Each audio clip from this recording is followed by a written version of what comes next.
Bueno, continuamos. Vamos a hacer ahora un ejercicio de puntuación de lectura de los textos fuente que tenemos en esta unidad para eh, conocer estos puntos claves o lineamientos epistemológicos de la teoría piagetiana.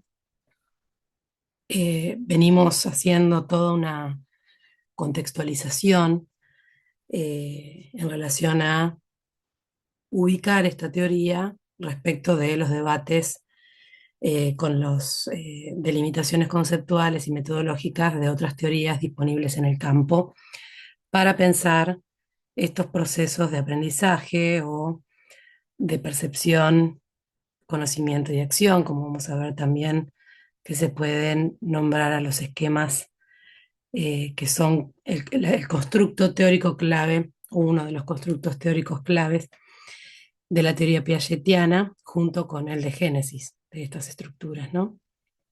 Y vamos a ver hoy, en la propia letra de Piaget, de la obra piagetiana, cómo se ponen en relación estos debates y las nuevas construcciones que propone la teoría para poder justamente abordar su objeto de estudio. Vamos entonces a hacer un punteo de lectura a la letra de estos dos textos, los fragmentos de estos textos, de estas obras principales del autor que tenemos en la bibliografía. De 6 estudios de psicología vamos a ver un punteo del capítulo 6 y del estructuralismo vamos a ver un punteo de la introducción y planteamiento del problema.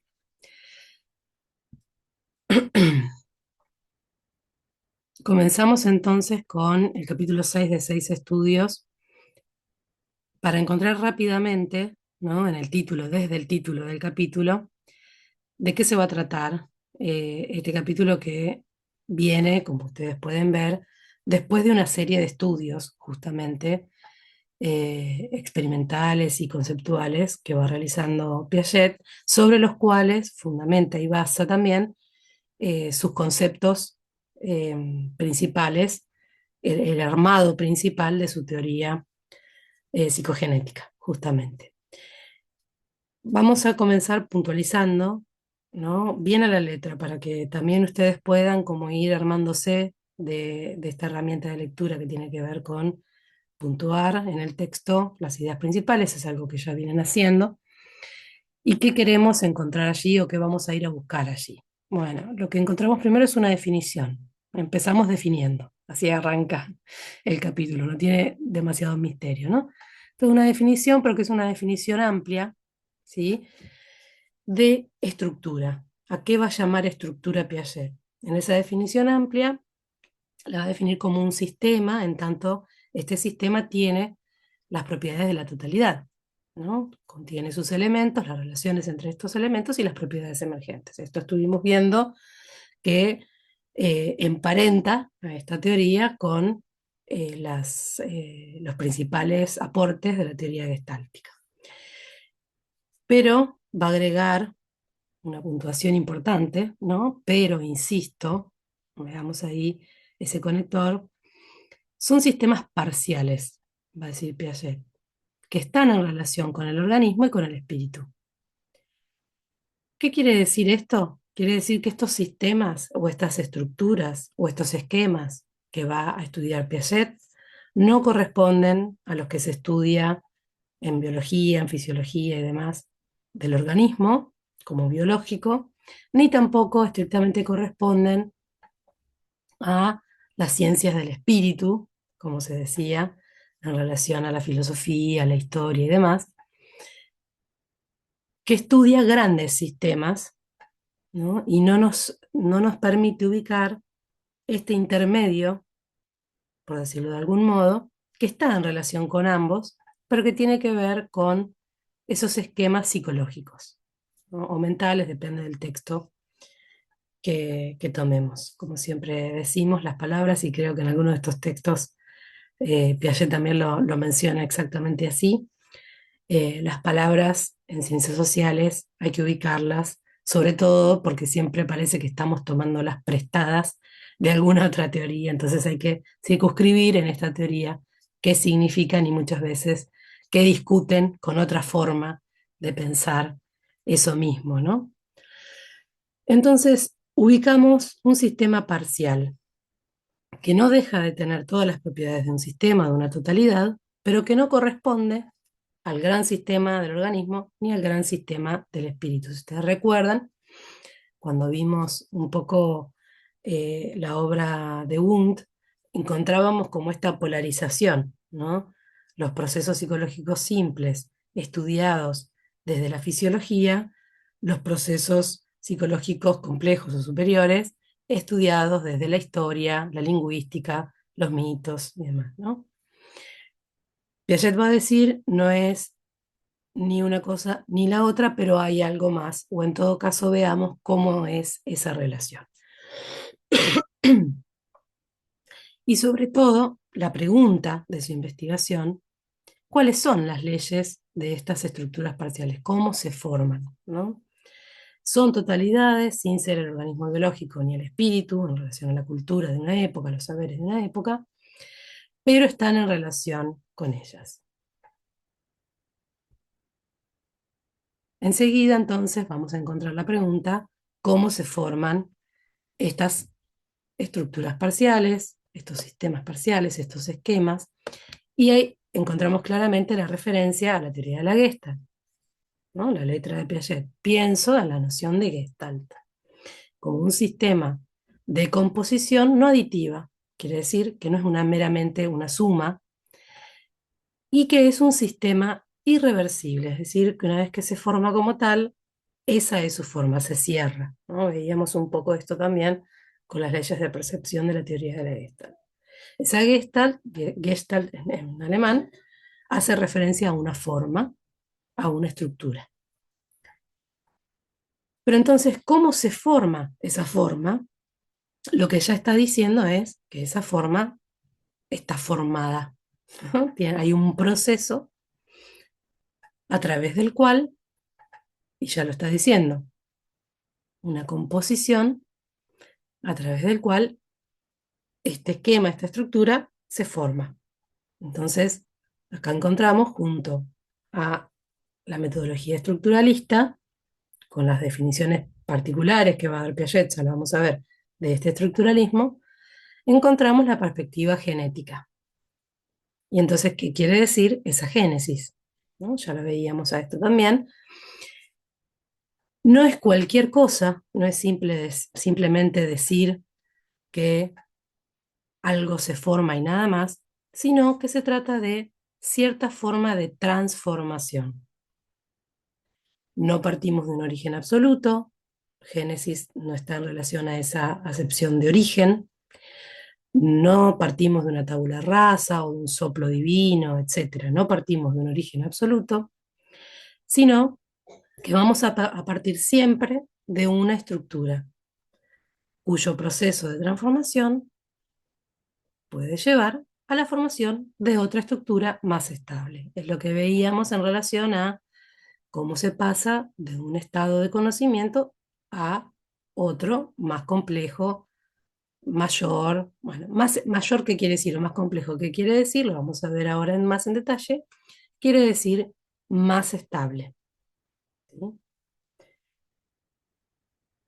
Entonces, encontramos esto, ustedes lo pueden ir ubicando en el texto, está señalado, cada parrafito marcado hace referencia a estas precisiones que ya estuvimos dando, pero la estamos enmarcando en el propio texto. Encontramos enseguida entonces otro apartado que tiene que ver con la discusión en relación a esa génesis, si se va a pensar como un desarrollo meramente madurativo, si se va a pensar como una historia, ¿no? Que son los dos polos que estábamos ubicando antes, historia como distinto de evolución, espíritu como distinto de organismo biológico. Pero además, una puntuación que realiza Piaget para pensar la psicología tiene que ver con que en esta discusión no encontramos a la psicología partiendo de una teoría social. La encontramos por los cursos de su historia, partiendo en esa inauguración mítica, ¿no?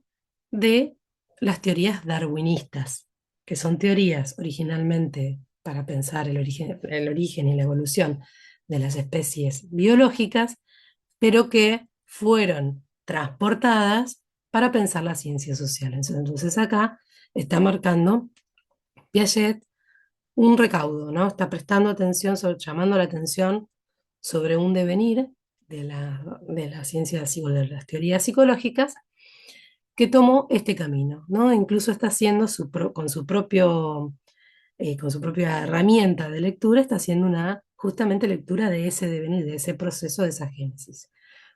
Cómo se llega a construir estas grandes estructuras que pueden ser las teorías psicológicas, se llega de la nada, no, se ha partido de alguna estructuración previa. Esa estructuración previa ha tenido que ver, en algunas teorías, con la estructura teórica del darwinismo, que es una estructura teórica de las ciencias biológicas.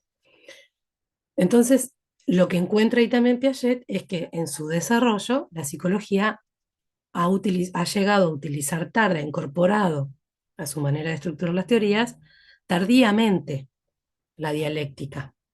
La dialéctica en tanto sí una teoría social para pensar, en todo caso, estos desarrollos, estos devenires, estas construcciones históricas. Entonces, lo que encontramos es, va a decir Piaget, un genetismo sin estructuras. Si todavía no podemos pensar esas estructuraciones en su devenir, pero como tales, lo que no estamos pudiendo pensar en ese desarrollo, más al estilo del desarrollo de la evolución y demás, es esas estructuras en sí mismas. Es un genetismo, un devenir, una evolución, pero sin estructuras. Y sobre esto, con esta perspectiva, va a discutir Piaget, ¿no? ¿Cuál es su aporte al campo? Bueno, tiene que ver con un estructuralismo genético y por lo tanto no deja fuera ninguna de las dos. Y por lo tanto va a discutir composiciones teóricas que dejen afuera alguno de estos dos términos. En este caso está señalando el genetismo sin estructura. Pero también, bueno, y ahí da los ejemplos, ¿no? El evolucionismo, el asociacionismo, se trata siempre del mismo concepto, va a decir, pero que está aplicado a lo mental. No es simplemente un traspaso de categoría. Ahí nos podemos preguntar, bueno, qué tipo de teorías había, y ustedes más o menos vienen recorriendo las unidades, así que ya pueden ver, son las teorías que se limitan a aplicar conceptos de la fisiología o de la biología para explicar lo que otro tipo de teorías puede eh, describir, nombrar y comprender en relación a esa psicogénesis o eso que se nombra como lo mental, lo psíquico, depende de la teoría. ¿Sí? Seguimos.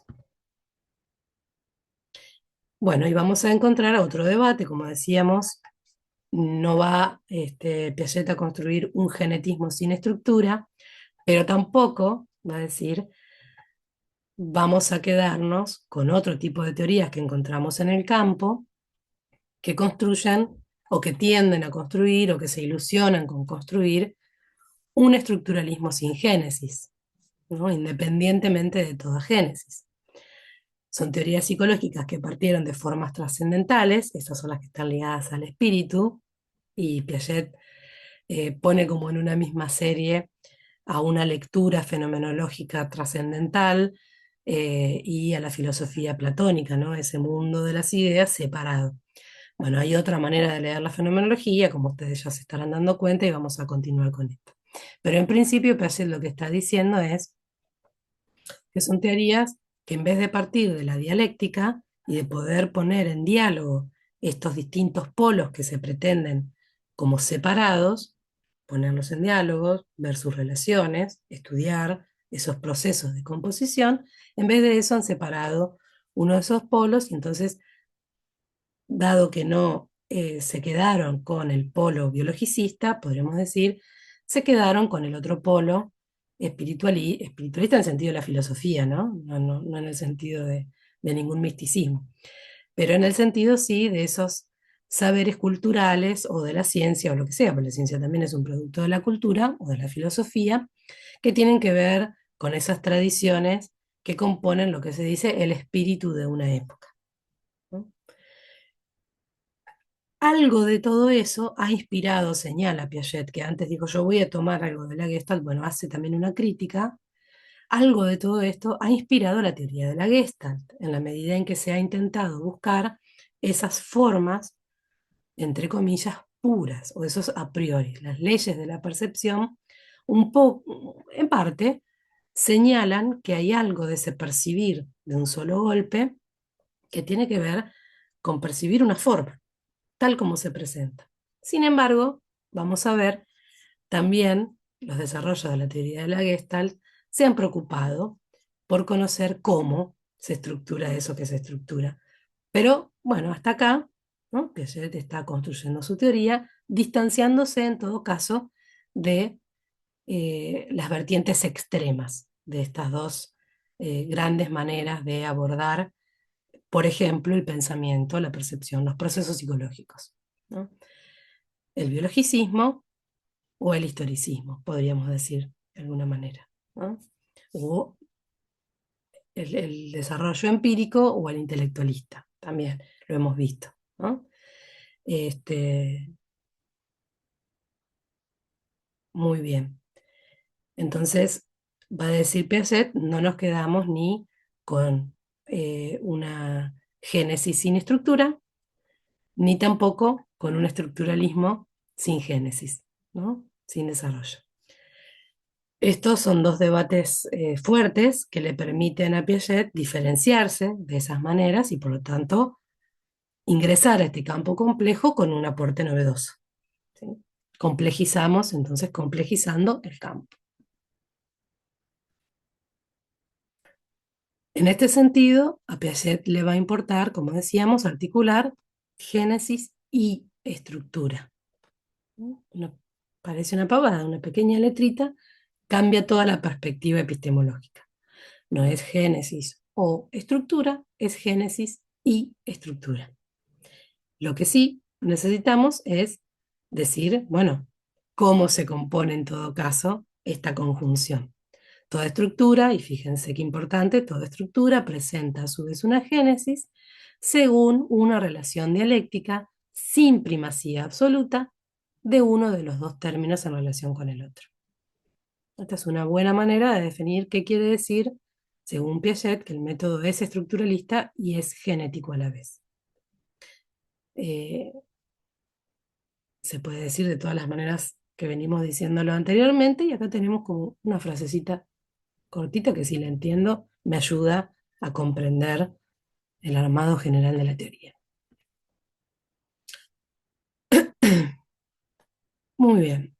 Entonces ahora, con luego de poder llevar adelante estas discusiones, decíamos, la teoría piagetiana ingresa al campo con un aporte novedoso, un aporte de sus propias tesis. Ahora sí llegamos a mis tesis, dice el texto, ¿no? Entonces la primera tesis es que toda génesis parte de una estructura y desemboca en otra estructura, lo que veíamos antes. Los estados, esos estados de conocimiento, esos estados a los que me he referido, son estructuras. Ahora bien, podemos situar que hay apariciones de nuevas estructuras a lo largo del desarrollo. Va a dar todo un ejemplo, por ejemplo, de eh, la aparición de la posibilidad de operar con categorías lógicas de la lógica proposicional. Eh, Ustedes pueden leer el ejemplo, no es necesario que lo aprendan a eso en esta materia, ya lo van a ver en otra materia, pero en todo caso lo que quiere situar Piaget con estos estudios y estos ejemplos tiene que ver con que en determinado momento aparece una estructura, un estado de conocimiento, una posibilidad de operaciones, cuyo origen no puede comprenderse totalmente, no sabemos muy bien cómo es que aparecen, pero aparecen en un mismo momento, son contemporáneos, ¿no? Y podríamos decir, hay algún tipo de relación más o menos estables entre ellos y se empiezan a utilizar como en ese interjuego. Esa estructura, la que está tomando como ejemplo, pero podría ser cualquier otra, no cae del cielo. No es un soplo divino, decíamos, no es que se imprime en una tabula rasa, sino que tiene una génesis. ¿No? Y esa génesis, si podemos trazarla, es decir, lo que vamos a encontrar es un caminito que nos lleva a otra estructura. Toda estructura parte de una estructura o se genera a partir de una estructura, ¿no? Toda génesis parte de una estructura y desemboca en otra estructura. Esa es la primera tesis. Ahora bien, podemos encontrar que en esa estructura anterior estaban en juego algunos elementos que encontramos en la nueva estructura. Hay algo que lo estaba como antecediendo, precediendo, ¿no? Como anticipando, entre comillas, pero los elementos estaban sin el juego de relaciones que encontramos en la estructura más estable. Ahora van a ver por qué hago estos movimientos. Entonces, hay una preparación, esta estructura está, por lo tanto, preparada, hay una preparación, una anticipación, o podemos leerla, en todo caso, en estructuras más elementales, pero no todavía con esa forma global, total, de una estructura nueva, donde todos esos elementos pueden relacionarse entre sí y dan lugar a propiedades emergentes, a nuevas operaciones posibles. ¿Sí? Podemos seguir el camino, lo pongo con gris ahí, porque esto podemos seguirlo y van a ver, va a decir Piaget hasta el infinito, ¿no? Esas agrupaciones de elementos están a su vez preparadas por estructuras más elementales, ¿no? Hay algo ahí que sigue en juego en relación a poder ubicar los elementos. No se desechan los elementos, pero ¿qué es lo que va a cobrar importancia? Lo que va a cobrar importancia es esa génesis que de un modo de relación de ciertos elementos pasa a otro más estable y a otro más estable, ¿no? En un camino de complejización en relación a la estabilidad, donde cada vez lo que encontramos es nuevas relaciones, más, no solamente nuevos elementos. ¿Por qué nuevos elementos? Porque las propiedades emergentes de una estructura anterior pueden pasar a formar parte de una nueva estructura como subcomponente. Muy bien. Ese es el recorrido, en todo caso, de la estructuración o de la génesis estructurante, ¿no? Entonces,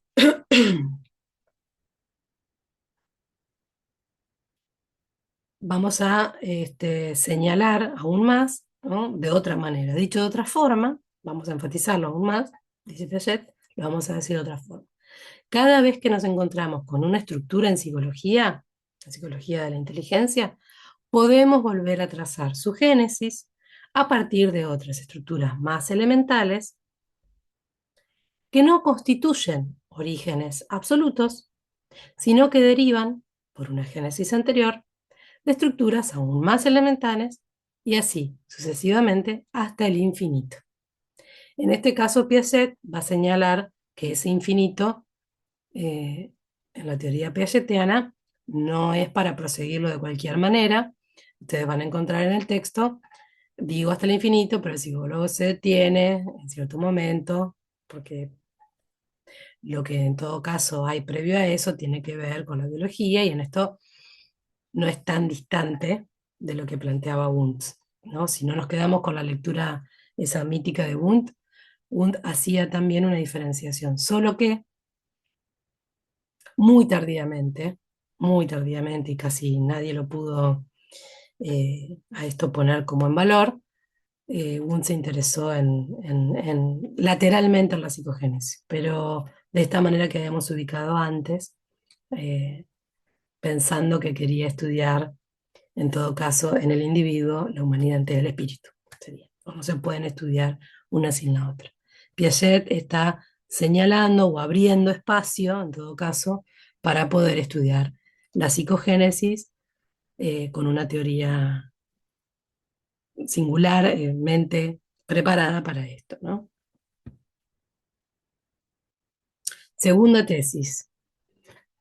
Toda estructura tiene una génesis, vean que son complementarias, ¿no? Toda génesis parte de una estructura y desemboca en otra estructura, por lo tanto, toda estructura, o recíprocamente, toda estructura tiene una génesis. Y estas estructuras se construyen poco a poco. Hay algo en relación a un paso del tiempo, ese pasaje que ya vamos a ver de qué se trata. No hay, por lo tanto, para Piaget estructuras innatas. Toda estructura supone una construcción. Génesis y estructura son indisociables, sea que nos paremos en una estructura como punto de partida, pues lo que podemos anticipar es que a través de cierto proceso generativo, lo más probable que suceda es que se llegue a otra estructura más estable, o sea que busquemos una estructura ulterior y podamos realizar el camino inverso, revisar los trazos, ¿no? Desandar el camino y llegar a una estructura previa donde algo de esto estaba, por decirlo de algún modo, preparándose, anticipándose.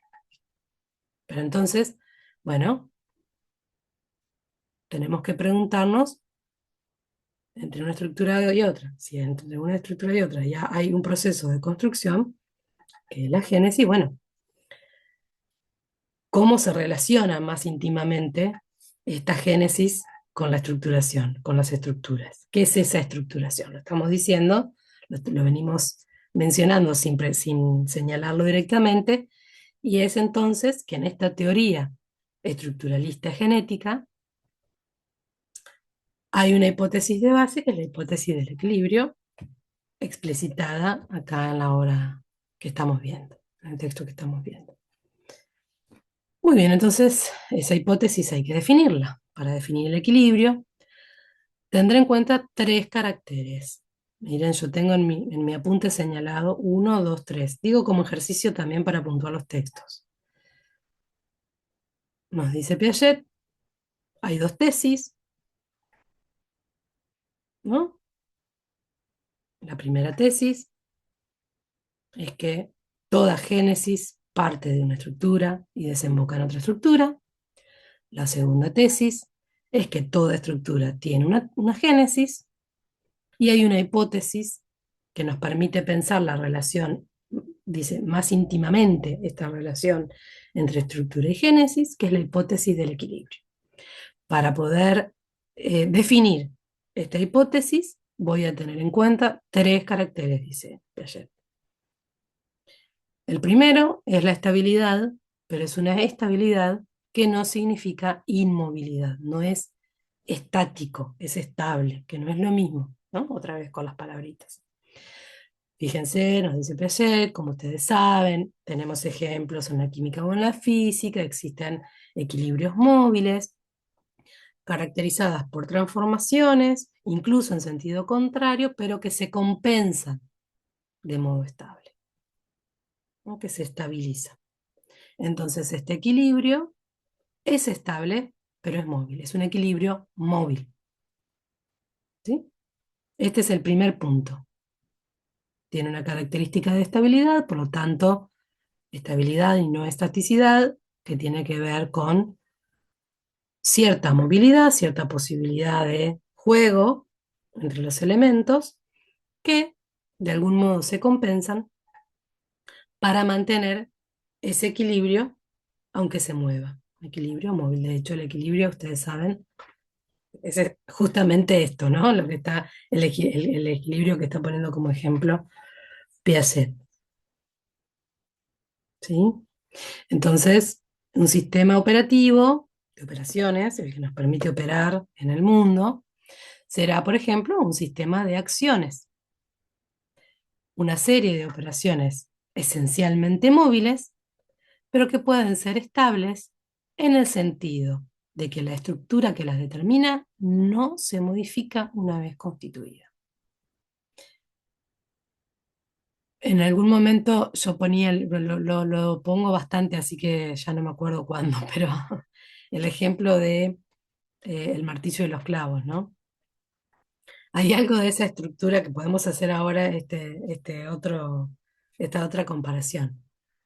Si yo lo único que tengo es un esquema que me permite, como operación en el mundo, martillar, y bueno, voy a martillar. Si me ponen adelante lo que sea, voy a martillar.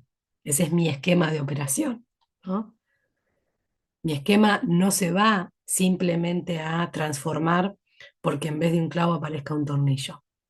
En todo caso, en todo caso, ya lo vamos a ver, esto tiene que resultar suficientemente problemático como para requerir un nuevo tipo de acciones y por lo tanto una nueva manera de organizar esa acción. Y ahí tenemos la génesis, ¿no? Ah, bueno, pero algo ya sabía hacer con el martillo, con el clavo. Bueno, sí, ya sabía martillar, ya sabía. Algo más sabía observar el movimiento o el efecto punzante, que es distinto de una perforación que se hace con un movimiento circular. Bueno, nada, ¿no? Para seguir con la metáfora. Pero entonces nos vamos a ir justamente al segundo carácter, ¿no? El segundo carácter o característica, ¿no? Tiene que ver, ahí encuentran el número 2, con que todo sistema puede experimentar perturbaciones que tiendan a modificarlo. ¿Sí? Esto puede suceder, pero estas perturbaciones también pueden ser compensadas y de hecho sucede, ¿no? La perseveración. Estas perturbaciones exteriores son compensadas mediante acciones del sujeto orientadas en el sentido de la compensación. Bueno, ¿cómo hago ahora que se presenta este problema? Podríamos decir, para poder seguir operando en el mundo, ¿no? De una manera que tenga sentido. Entonces ahí encontramos como segunda característica para este equilibrio, que además de ser un equilibrio móvil, es un equilibrio que se va formando o se va reactualizando, ¿no? A través de compensaciones. Y esto nos lleva a una tercera característica. Y dice Piaget sobre la que me gustaría insistir, ¿no? El equilibrio así definido no es pasivo. Encontramos ahí de nuevo ese debate. No se trata de una recepción pasiva, sino de acciones, de actividad. Equilibrio es sinónimo de actividad. Una estructura está en equilibrio en la medida en que un individuo es suficientemente activo para poder oponer compensaciones a todas esas perturbaciones. Acciones que me van llevando a complejizar en todo caso esa estabilidad. Estas compensaciones acabarán siendo anticipadas por el pensamiento, mediante el juego de las operaciones se pueden anticipar. Este, bueno, entonces ya sé que cuando en vez de un clavo venga un tornillo, voy a tener que hacer alguna otra cosa, agarrar otra herramienta, por ejemplo. ¿No? Hay algo que bueno, podría tener clavos y tornillos, el mundo podría presentarme esa diversidad. Entonces, mejor voy a ir construyendo mi caja de herramientas con un poquito más de amplitud, podríamos decir, se puede ir anticipando, ¿no? Mediante el juego de las operaciones se pueden anticipar simultáneamente las perturbaciones posibles y compensarlas mediante las operaciones inversas o las recíprocas. Esto ya está en sentido más lógico. Pero no se olviden lo que vimos antes, entonces toda estructura proviene, ¿no? De otra estructura y toda estructura tiene una génesis. ¿Sí?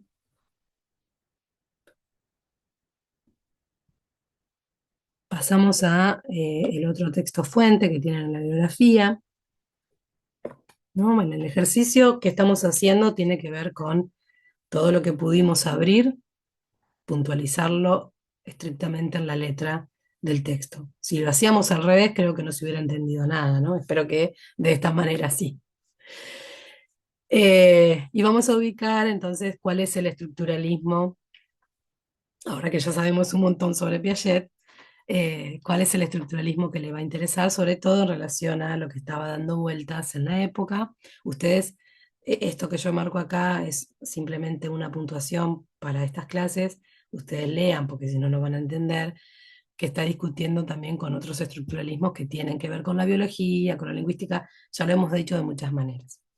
En psicología, el estructuralismo ha combatido, ¿no? ¿Se acuerdan las luchas simbólicas por el sentido? Ha combatido eh, sobre todo las tendencias atomistas, que buscaban reducir las totalidades a asociaciones entre elementos previos. Ese es el elementalismo asociacionista que estuvimos viendo.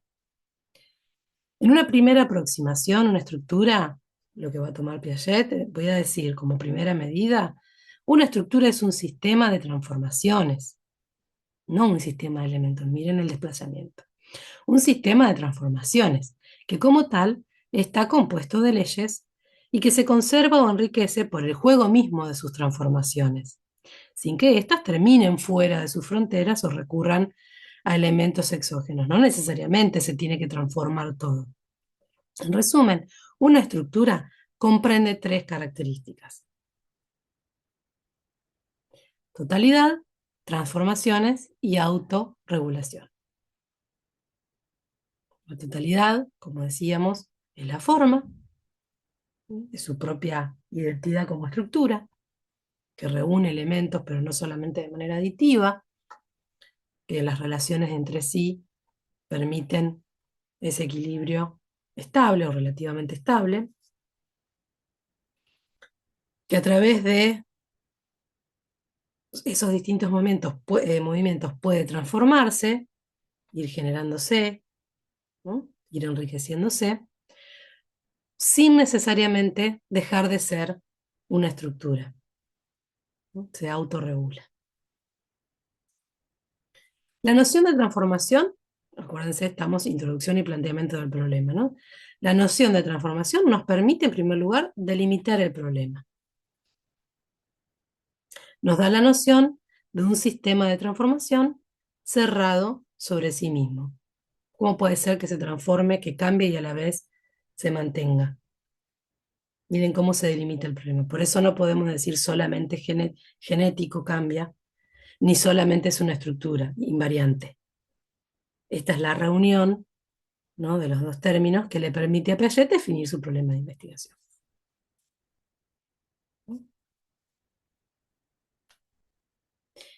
Muy bien, entonces, con esta delimitación de la definición, pasamos a un segundo punto que tiene que ver con la totalidad. Y en esto va a decir todos los estructuralismos, esto es lo más básico de todo, todos los estructuralismos están de acuerdo. Una estructura está ciertamente formada de elementos, pero estos se subordinan a leyes que caracterizan al sistema como tal. Estas leyes, que son las relaciones, llamadas de composición, no se reducen a asociaciones, no son meras sumas, no solamente están juntas.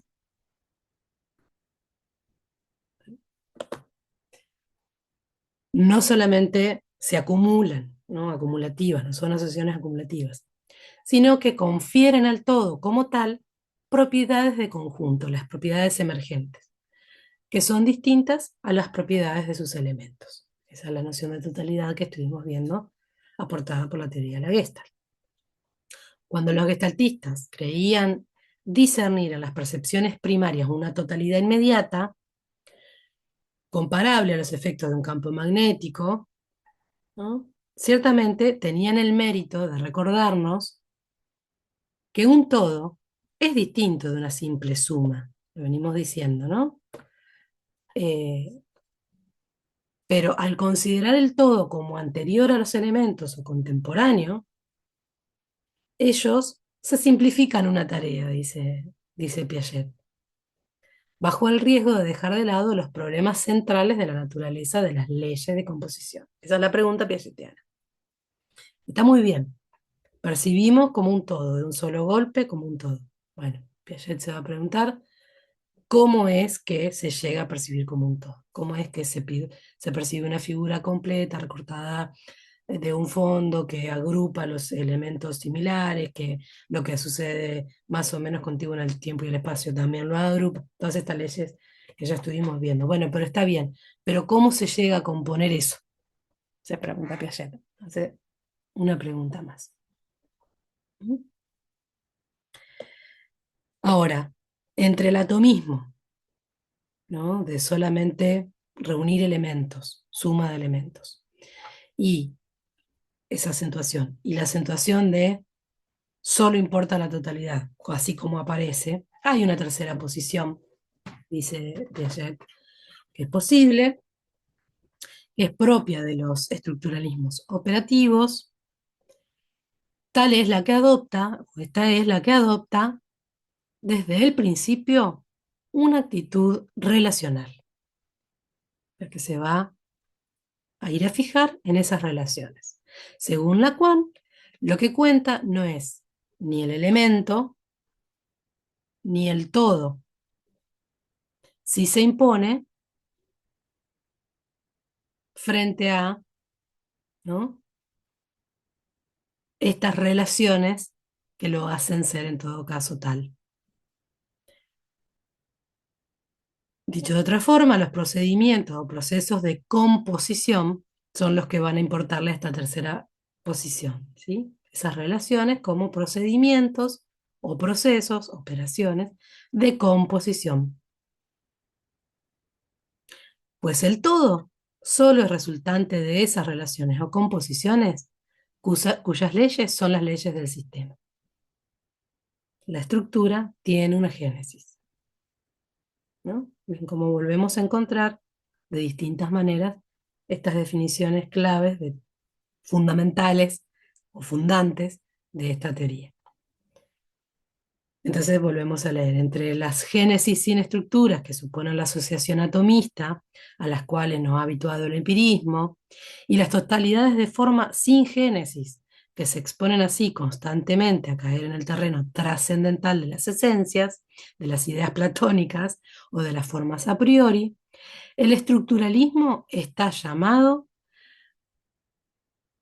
a escoger entre esas dos alternativas, elegir una de dos, que no es la posición piagetiana, o a encontrar soluciones de superación, producir, en todo caso, una nueva forma, ¿no? Ese es el proceso de construcción de una nueva teoría. Cómo se pasa de un estado de conocimiento a otro. Y cómo se pasa en relación a, por ejemplo, explicitar cuáles son estas relaciones en una teoría, cuáles son las relaciones que arman otra teoría, y debatir.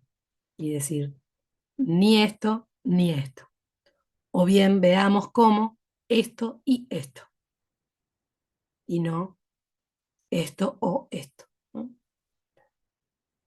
Eso no es un debate, eso son alternativas extremas. Un debate es decir, bueno, esta teoría aporta esto y me deja pensar hasta acá, esta otra me dice, más o menos me da estas coordenadas, pero hay un problema que no puedo resolver con ninguna de las dos, voy a ver de qué manera lo reformulo. Eso es, en todo caso, un campo complejo y de debates. Seguimos. Ahí está. A ver, ¿cómo hago?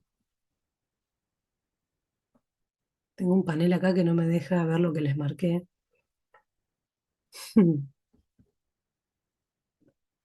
A ver,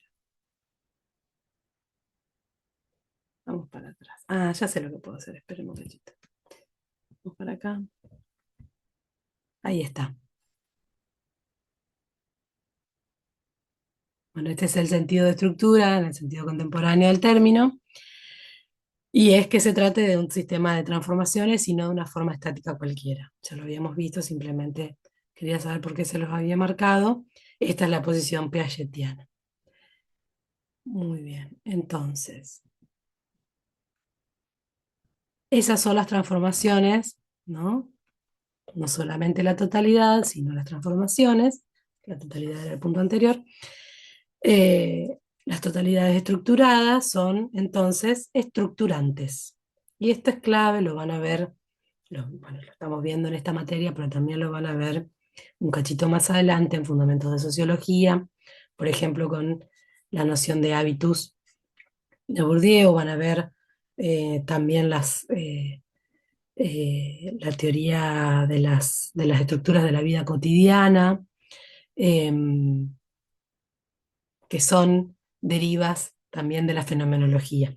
Tienen ahí sus antecedentes. Bueno, Bourdieu, como ya saben, eh, la definición de hábitus, por ejemplo, ¿no? Ese esquema de percepción, conocimiento y acción, eh, se toma de la fenomenología y también es un lector, ya se los dije, un lector de la obra piagetiana. Le interesa justamente cómo se construyen esas estructuras en la vida social. Bien, volvemos entonces a Piaget. Esa actividad de la estructura es estructurante, ¿sí? Las estructuras son estructuradas y estructurantes, y entonces de lo que estamos hablando es de un sistema de transformaciones, ¿no? Sistemáticamente lo que va a ocurrir son transformaciones. Transformaciones o desequilibrios que se compensan, pero que complejizan, ¿no? No es lo mismo si un esquema siempre va derecho, siempre funciona igual y va y va y va y va, o si tiene un tropiezo, ¿no? En general, cuando eso sucede, algo se reacomoda, ¿no? En cuanto a las gestas psicológicas, sus inventores hablaron desde un principio de leyes de organización, esto que decíamos antes, ¿no?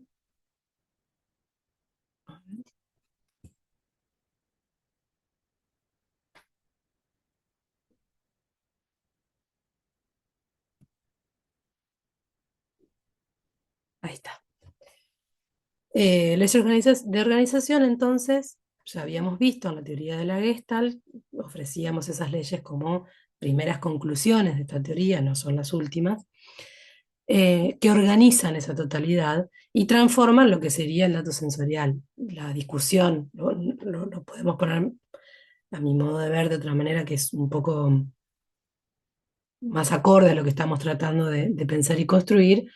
eh, no hay ninguna forma de percibir el dato sensorial. Necesariamente la percepción es de un todo. Esto es lo que podíamos ver en relación a la Gestalt y sus fundamentos fenomenológicos. Nadie percibe no sé, imagínense, por ejemplo, para un rayo de luz. Bueno, un rayo de luz descompuesto en todas las líneas de color del círculo cromático, nadie percibe eso. O cuando están mirando una pantalla, ¿no? Donde podríamos decir la cantidad de píxeles, estoy percibiendo el píxel tal en tal posición, nadie percibe eso, ¿no? Percibimos lo que aparece, ¿no? Fenómeno, fenómeno, es lo que aparece, ¿no? Este, en ese sentido, hay un aspecto transformador de la percepción. Y no necesariamente es porque yo me lo proponga. Nadie dice, bueno, en vez de ver toda una serie de puntos y rayas y líneas y espacios, voy a ver una figura. No es una proposición consciente, racional, reflexiva y voluntaria. La percepción es fenomenológicamente así. En la experiencia es así, ¿no? Pero entonces se plantea inevitablemente la cuestión de la fuente de estas transformaciones. Entonces, ¿cómo es que esto sucede? Vuelvo a insistir, la pregunta vegetariana por excelencia, ¿no? La pregunta por la psicogénesis. ¿Cómo es que se llega a, entonces, percibir una totalidad? Ya dijimos que va a discutir con el hipnotismo y ustedes van a encontrar ahí otros ejemplos que son súper interesantes, pero léanlos sin problemas, pero no son parte de nuestra circunscripción, que es cómo se arma esta teoría, eh, y no tanto con qué autores, ¿sí? No es, pues bueno, era Chomsky, no, o Saussure, no, o Kafka, no. Es una manera de pensar. El hipnotismo, como manera de organizar una teoría, con eso va a debatir Piaget, pero también con el trascendentalismo, ¿no? Como se imponen formas puras. Bueno, no. Hay algo en las acciones, hay algo en lo que hacemos, hay algo en el percibir que tiene ya esa sistematicidad transformadora y a él, a Piaget le va a interesar estudiarla. Eh, entonces, planteado así, lo que le importa es plantear relaciones indisociables entre el estructuralismo y el constructivismo. No es innato, hay una génesis, ¿sí? Pero no es solamente un devenir de cualquier manera, hay una estructuración. Y ese será uno de nuestros temas. Está delimitando, como decíamos, delimitando el tema y el problema. Bien, la autorregulación, que era otro de los elementos otra de los elementos de la estructura, de las características de la estructura que mencionaba Piaget, tiene que ver con la conservación y da un aspecto, o da como cierto hermetismo, ¿no? Tiene que ver con un sistema cerrado, el que se autorregula es un sistema cerrado. Ya lo vamos a retomar, pero vamos a ir ubicando, entonces, si se mantiene siempre cerrado sobre sí mismo, decíamos, nunca va a haber una génesis o no va a haber un pasaje a otro estado. Pero hay que volver entonces a pensar de qué se trata esa autorregulación, porque lo que muestra la experiencia es, de pronto, aparecen formas nuevas, ¿no? La experiencia en el estudio clínico este, con niños, niñas, ¿no? Entonces, en este sentido, la estructura se cierra en sí misma, pero este cierre de ningún modo significa que la estructura considerada no pueda entrar a título de subestructura en una estructura más amplia. Puede ser que algo se conserve, pero entra en relación con algo más. Las leyes de la subestructura no se alteran, se conservan, pero se complejiza, en todo caso, su relación con una estructura más grande, ¿no?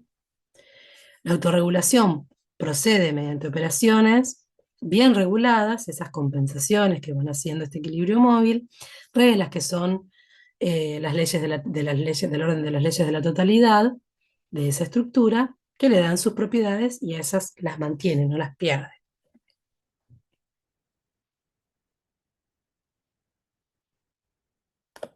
Ahí está. Eh, Tenemos además, por otra parte, dice, una inmensa categoría de estructuras cuyas transformaciones se desarrollan en el tiempo, ¿no? Esa es otra manera, otro ejemplo, otra observación que nos sirve para reforzar entonces que no hay solamente conservación. No, no hay solamente conservación, porque la hay, pero conformando una unidad mayor, no es solamente conservación y hasta la eternidad siempre va a permanecer ahí estático, no, hay movimiento, hay nuevas relaciones, pero además hay transformaciones que se desarrollan a través del tiempo. Estos grandes sistemas que muestran estas transformaciones son, por ejemplo, los sistemas lingüísticos, sociológicos, psicológicos, etcétera. Ustedes pueden ver, por ejemplo, este, los diseños de arquitectura de las viviendas, ¿no? Que son toda una manera de mostrar cómo se vive en cada época. No es lo mismo la arquitectura más o menos típica de 1800, de 1900 y dentro de 1900 no es lo mismo 1910 que 1990 ¿no? Y tampoco es lo mismo ¿no? De esas casas que separaban muy bien el living del comedor, de la cocina, comedor, ¿no? Como esa, eh, más o menos separados esos ambientes que los ambientes actuales que tienden a ser, en el diseño arquitectónico, tienden a ser espacios integrados, ¿no? Como todo visible, las líneas son menos, ¿no? Como el otro día una paciente decía, la casa de mis viejos está llena de recovecos. La impresión que me da a mí es que hay cosas escondidas, no se ve todo. Hay como una cosa, una separación entre lo más público y lo más íntimo de la casa. A mí, no sé, a mí me gusta más otra cosa, me decía ella. ¿Y qué te gusta? Y bueno, le gusta lo que hay ahora, ¿no? Como estructurado y estructurante, nos va formando algo de esto también, que tenía que ver con esos ambientes integrados y amplios y no sé qué. Bueno, cierro paréntesis. Entonces, el control de estos sistemas que se van transformando a lo largo del tiempo, a través del tiempo, muestran un juego de previsiones y retroalimentaciones cuyo ámbito de aplicación cubre la vida entera. Bueno, iba un poco el ejemplo a señalar esto, ¿no?